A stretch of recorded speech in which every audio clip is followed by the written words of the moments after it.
ఎందుకు ఆయన రక్తాన్ని చిందించాడు? మంచి కాపరైనటువంటి యేసుక్రీస్తును మనము కాపరుగా కలిగి ఉంటే ఏం జరుగుతుంది అనంటే, ఆయన అప్పుడు చెప్తున్నాడు, దేవుని దృష్టికి అనుకూలమైనటువంటి క్రియలే మనము చేయగలుగుతాము.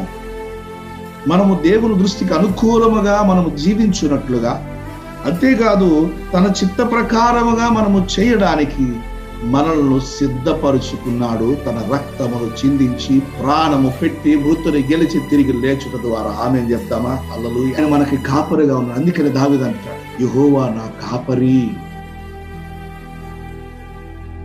నేను బ్రతుకు దినములన్నీ కృపా క్షేమములే వస్తాయి.